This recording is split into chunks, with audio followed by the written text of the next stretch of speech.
Lot going on with the Cubs, including Kyle Hendricks and Yan Gomes having their options picked up. And then obviously the big news, Marcus Stroman opted out. The Cubs are going to have to make some moves with their 40-man roster. Looking forward to finding out what that is. We're going to talk about all of that.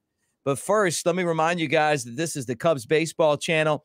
We want to add you to our roster. We're closing in on 2,000 subscribers, man. Thank you guys so much. And don't forget that our program is presented by the Tennessee Smokies, winners of the Southern League. They've got some great swag, smokiesbaseball.com/store.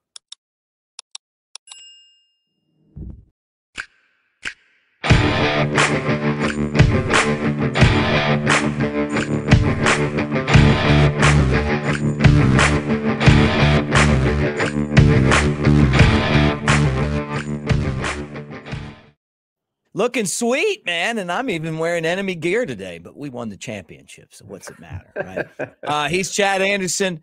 I'm Mick Gillespie. We're talking Cubs baseball. Chad, lot going on, including some videos that you guys can check out on the channel. Marcus Stroman surprised me and surprised a lot of people by opting out of his contract, 1 year, $21.5 million. But John Heyman had a list of possibilities for him, including him getting $100,000 plus contract from a team. I'm the GM. I don't think I'm giving him that kind of money or those type of years, but we saw what he can do in the first half of the season. So I'm not taking anything away from his talent and ability. It seems like he gets hurt a lot. And then, that matters because down the stretch, he wasn't any good and the Cubs didn't make the playoffs. They did, though, sign a couple of guys to come back next year. One guy that we absolutely love, Yan Gomes. That's like what, six something million. Yeah. $6.5 million. He's coming back. And then a guy that I absolutely love, and that as a person and as a baseball player, Kyle Hendricks, who is I think a lock for the Cubs Hall of Fame. Maybe not the Major League Baseball Hall of Fame. I mean, of course not, but the Cubs Hall of Fame. He's one of the all-time great Cubs. Believe it, man. He won game 6 to get the Cubs to the World Series for the first time since 1945, and then pitched a hell of a game 7 before Madden yanked him out of the game. Those two things right there are legendary, but he's also had a very solid career. He came back strong after shoulder surgery and rehab last year, and the velocity started to pick up towards the end of the season, so the Cubs are going to take a chance. Hopefully he has another big year. But those are roster moves that we're seeing right now. This is the beginning of reshaping the roster for next year. Yeah, it's really interesting. When the news broke about Stroman and declining that option, I get it. And there are plenty of experts who know much more on the inside as far as what's possible and what's taking place and what a player could potentially get. But on the surface, I was completely shocked that Marcus Stroman would opt out. So I'll start with him. It's not just the ups and downs. Sometimes he looks like a Cy Young winner.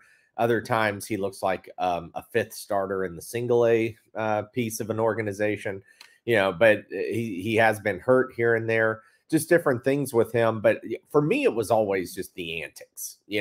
That's the part I could never get over. It's just, right. It felt like he was kind of a distraction when things weren't going his way. When things are going his way, that kind of energy is fuel for a team, and it can kind of get the crowd going and whatnot. But at the same time, the guy can't control it when it goes the other way. And that would always bother me.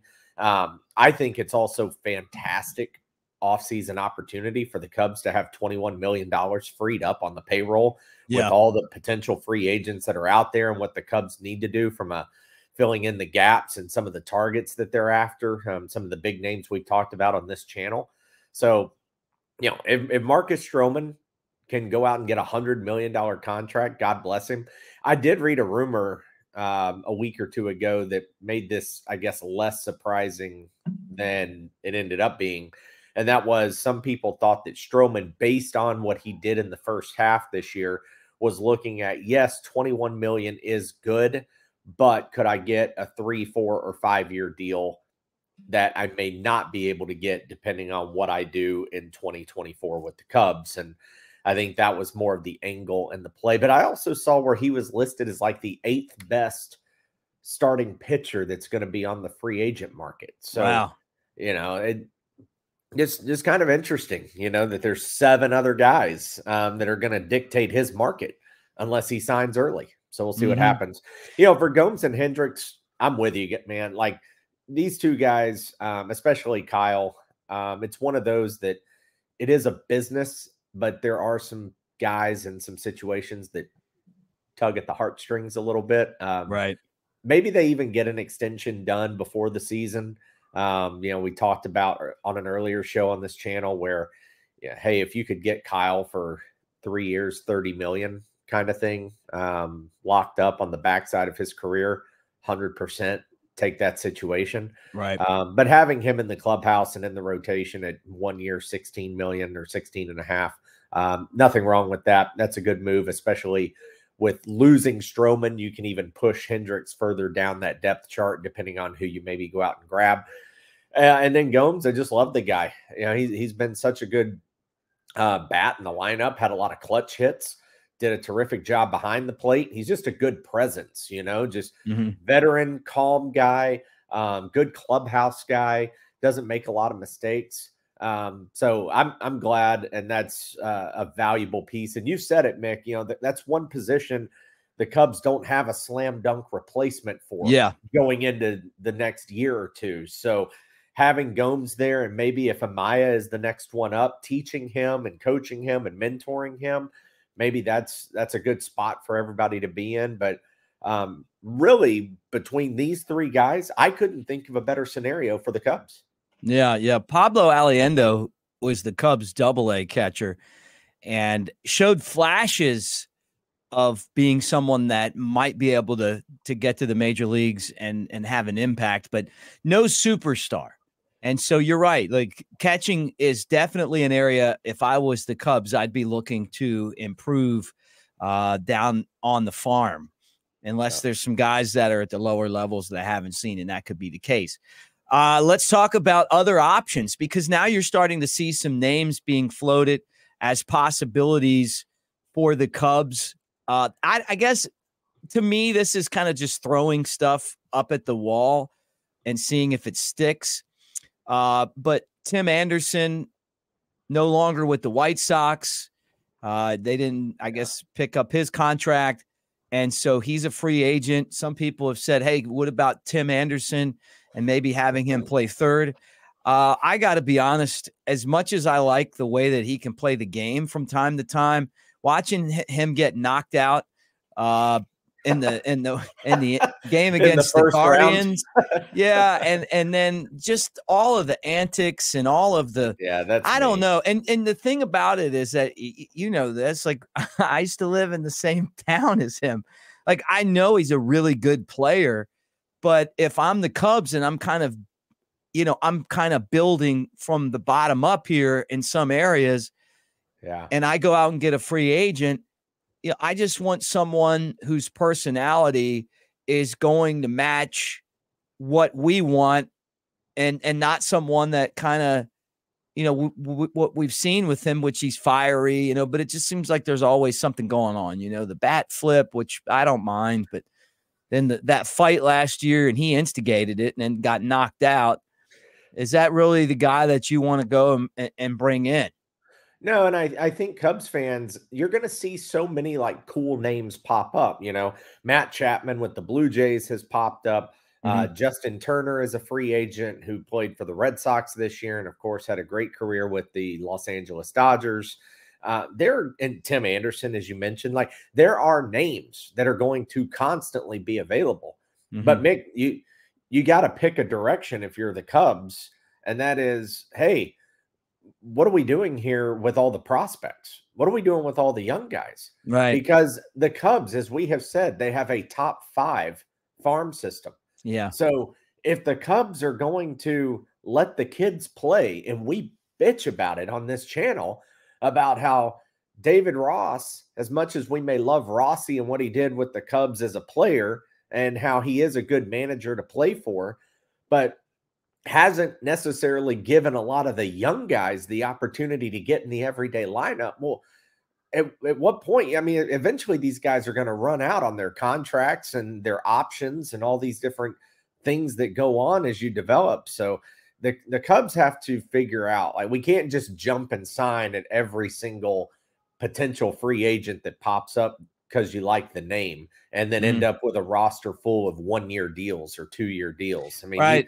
You're taking the opportunities away. That's what I mean. Yeah. You're taking the opportunities away. Turner's like 39.